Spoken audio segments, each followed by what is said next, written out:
Assalamualaikum warahmatullahi wabarakatuh. Perkenalkan, saya Muhammad Zafara, NIM 129177027, ingin menjelaskan mengenai pemodelan kualitas air laut di Teluk Jakarta setelah pembangunan Giant Seawall dan reklamasi. Permasalahan kualitas air di Indonesia masih sangatlah banyak. Salah satunya yang terjadi di Teluk Jakarta. 65,48% air yang bermuara sudah mengalami pencemaran karena sudah melebihi standar baku mutu perairan.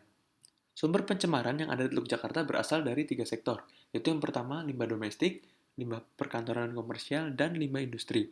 Permasalahan yang ada di Teluk Jakarta adalah tingginya kadar BOD atau Biological Oxygen Demand yang dapat menurunkan kadar oksigen di perairan. Pemerintah melalui keputusan Menteri Negara Lingkungan Hidup Nomor 51 Tahun 2004 telah menentukan standar baku mutu untuk biota laut. Standar baku mutu untuk biota laut itu dapat dilihat pada tabel. Kali ini saya mencuplik tiga parameter karena pada penelitian kali ini kita hanya menggunakan tiga parameter tersebut, yaitu BOD, DO, dan salinitas. Pemerintah memiliki rencana untuk membangun giant seawall dan pulau-pulau reklamasi di sekitar Teluk Jakarta. Menurut Kementerian Kelautan dan Perikanan, reklamasi memiliki dampak terhadap lingkungan, yaitu yang pertama, kerusakan ekosistem pesisir, kenaikan potensi terjadinya banjir, penyebaran spesies invasif, terganggunya jalur pelayaran, dan pencemaran kualitas air. Dengan kemunculannya giant seawall dan pulau-pulau reklamasi ini, maka perlu dibuat pemodelan kualitas air laut dengan keadaan sebelum dan sesudah terjadinya pembangunan. Berikut merupakan daerah kajian yang ditinjau yaitu Teluk Jakarta. Penelitian yang ini didasarkan oleh penelitian terdahulu yaitu yang dilakukan oleh Wibowo pada tahun 2018 mengenai pemodelan kualitas air di Teluk Jakarta. Pemodelan digunakan karena kali ini merupakan pemodelan numerik adversi diversi yang dilakukan untuk mengetahui distribusi parameter kualitas air berdasarkan kondisi hidrodinamika daerah kajian. Software yang digunakan pada penelitian kali ini adalah Mic 21 dengan modul Ecolab, lalu template Mic 21/3 WQ Simple. Parameter utama yang digunakan yaitu ada BOD, DO, dan salinitas. Lalu modul dibangun menggunakan persamaan pembangun. Persamaan pembangun tersebut dapat dilihat pada slide tersebut, yaitu dou-C per dou-T ditambah U dou-C per dou-X ditambah V dou-C per dou-Y ditambah W dou-C per dou-Z sama dengan dx dou kuadrat C per dou X kuadrat ditambah dy dou kuadrat C per dou Y kuadrat ditambah dz dou kuadrat C per dou Z kuadrat ditambah sc ditambah pc. Dengan C yang merupakan konsentrasi suatu variabel Ecolab, U, V, dan W merupakan komponen kecepatan arus, dou X, dou Y, dan dz merupakan koefisien dispersi, sc merupakan source dan sinks, pc merupakan proses-proses Ecolab.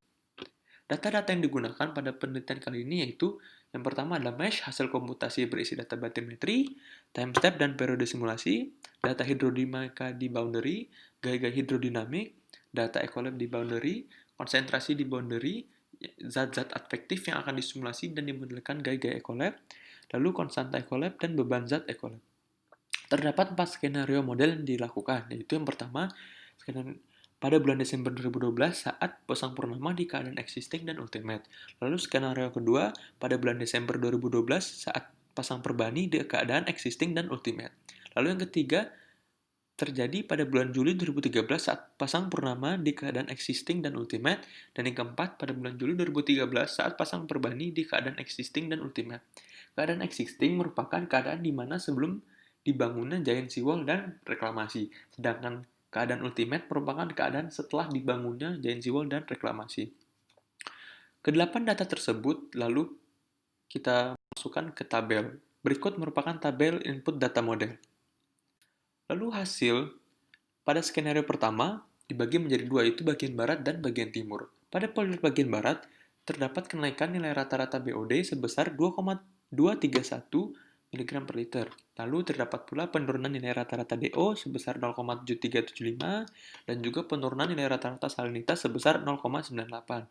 Dari ketiga parameter, hanya parameter dissolved oksigenlah yang tidak memenuhi standar baku mutu untuk biota laut. Lalu pada bagian timur, terjadi kenaikan nilai rata-rata BOD sebesar 1,29 mg per liter dan ada pula penurunan nilai rata-rata DO sebesar 0,789. Ada juga penurunan nilai rata-rata salinitas sebesar 0,39. Dari ketiga parameter itu juga hanyalah DO yang tidak memenuhi standar baku mutu untuk biota laut.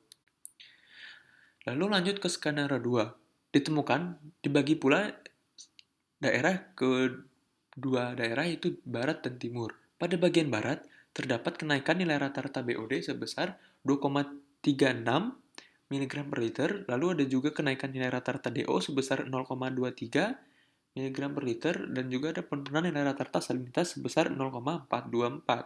Dari ketiga parameter ini, juga hanya parameter DO yang masih tidak memenuhi standar. Namun, untuk jarak kurang dari 500 meter dari pantai itu masih memenuhi baku mutu untuk biota laut karena kadar oksigen di daerah tersebut masih di atas 5 miligram per liter.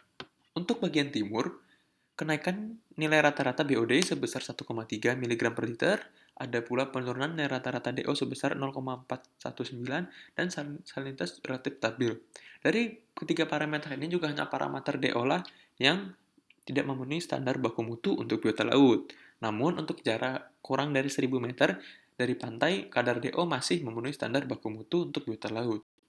Lanjut ke skenario ketiga, juga dibagi kedua daerah, itu daerah barat dan daerah timur. Pada penduduk bagian barat, ditemukan kenaikan nilai rata-rata BOD sebesar 1,93 mg per liter, lalu penurunan nilai rata-rata DO sebesar 1,03 mg per liter, dan kenaikan nilai rata-rata salinitas sebesar 0,163.